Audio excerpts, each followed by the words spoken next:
अस्सलाम वालेकुम नाज़रीन, उम्मीद है आप सब लोग बखैर वाफियत होंगे और खुश होंगे। बात करेंगे इमरान खान पीटीआई चेयरमैन की।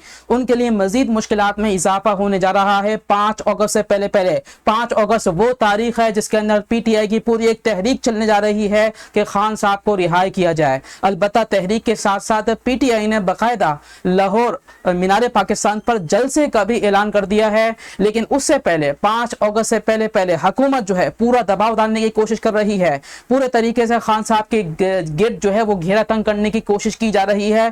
खान साहब को आज सुबह अदालत ने जो है वो इस्लामाबाद जमान पार्क के बाहर पुलिस पर हमला आवर के जुर्म में गिरफ्तारी डाल दी है, वो भी बगैर किसी जमानत के। नाकाबिल जमानत वारंट गिरफ्तारी जारी कर दिए गए हैं इमरान खान साहब के खिलाफ। यकीनन ये नजर आ रहा है कि खान साहब के गिर्द घेरा मजीद तंग होता चला जा रहा है।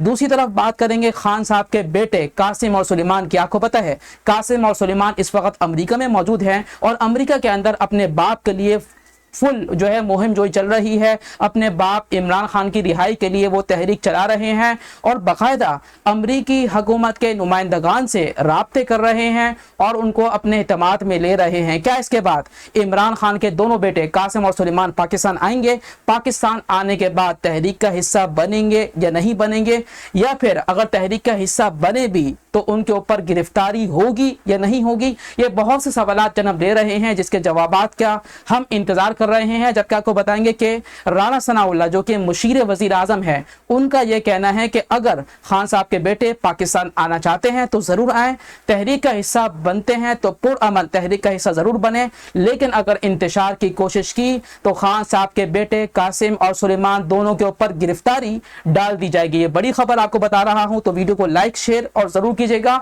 और चैनल को सब्सक्राइब करके बेल नोटिफिकेशन को लाजमी ऑन कीजिएगा।